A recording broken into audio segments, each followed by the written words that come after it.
అక్క నమస్తే అక్క, ఏం పేరు నీ పేరు? సార్ నా పేరు అనిత. అనిత గారు, ఎన్ని వార్డు మీది? మన 16వ వార్డు. 16 వార్డు. అనిత గారు, మరి తొర్రూరులో మున్సిపల్ ఎలక్షన్స్ వచ్చేసాయి. మరి వీధి వీధి తిరుగుతున్నారు అందరూ, ఎమ్మెల్యేలు ఎమ్మెల్సీలు అందరూ తిరుగుతూ ఉన్నారు, ఇక్కడ ప్రచారం చేస్తున్నారు. సో మరి మీ మనసులో ఉన్న అంటే మీకు ఏమనిపిస్తుంది, ఎవరు గెలిస్తే బాగుంటుంది అనిపిస్తుంది? మాకు కాంగ్రెస్ రావాలని ఉంది కన్ఫామ్ గా. ఎందుకంటే పైన అధికార పార్టీ అదే ఉంది కాబట్టి వచ్చే పనులు కూడా వాటి వల్లనే అయితే వాటికే దానికి ఓకే మేము ఒప్పుకుంటాం. ఇప్పుడు మామూలుగా ఏమి వేసిండ్రు, ఫ్రీ బస్సులు అన్నీ వేసిండ్రు. అవి ఎవరికి? గవర్నమెంట్ టీచర్లకు ఎక్కువ యూజ్ అవుతున్నాయి. అట్నుంచి వాళ్ళకే బెనిఫిట్ ఉంది, ఇటు నుంచి వాళ్ళకే బెనిఫిట్ ఉంది. ఇప్పుడు మేము ఇండ్లలో ఉండేటోళ్ళం, మాకు ఏమవసరం, ఏదో ఒక రోజు పోతాం. ఆ ఒక్క రోజు పోయిన దానికి ఇదంతా బెనిఫిట్ అంతా మా మీదనే పడుతుంది కదా, తిరిగి తిరిగి వచ్చి డిఎస్లని అవ్వని ఇవ్వని.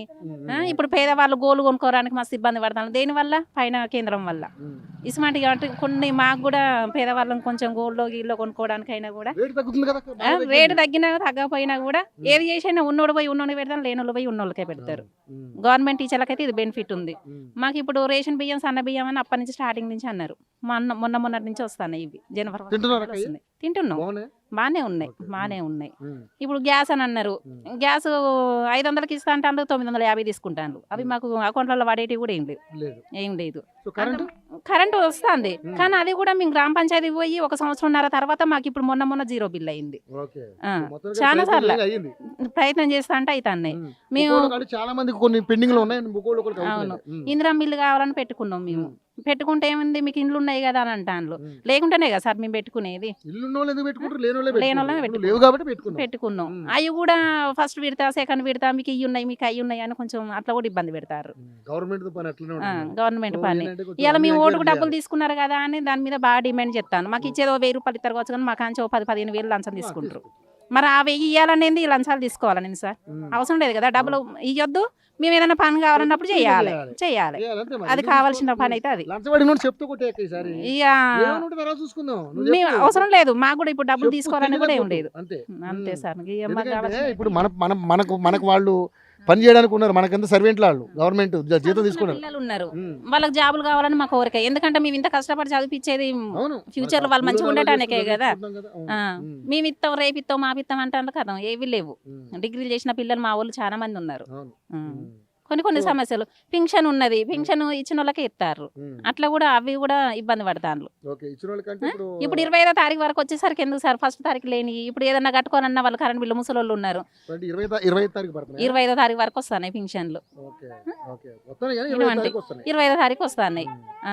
ఇందిరా ఇప్పుడు మామూలుగా రైతు బంధు అని అన్నారు.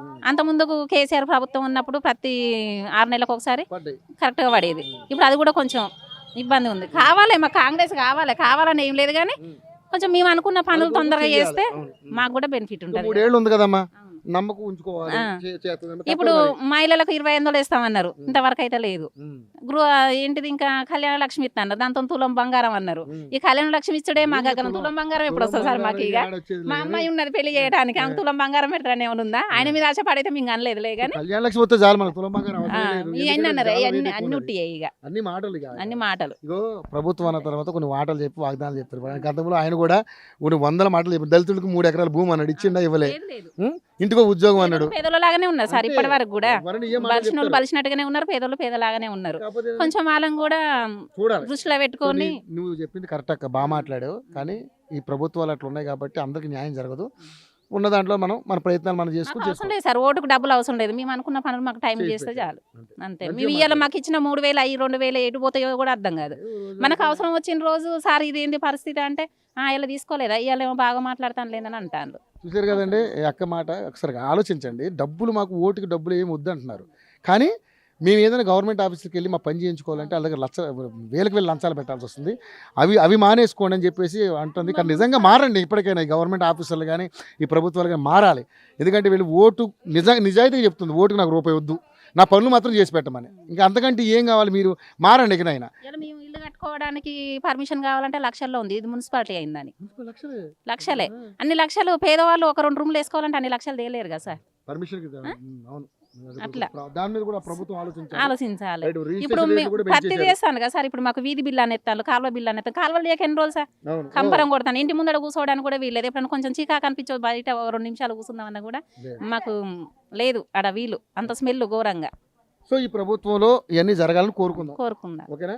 సో మరి ఇప్పుడు ఎన్ని గెలుస్తుంది ఇక్కడ నాకు తెలిసి ఎంతమందికి ఎన్ని నేనైతే కాంగ్రెస్కి వేద్దాం అనుకుంటున్నాను సార్. మీరు ఎవరికైనా వేసుకోండి, కానీ అది నేను 16లో ఎన్ని వస్తాయి కాంగ్రెస్కి అది మేము చెప్పలేం కదా సార్. ఓకే, మీరు ఓటైతే కాంగ్రెస్ కాంగ్రెస్ నాదైతే కన్ఫర్మ్ నేను వేస్తా.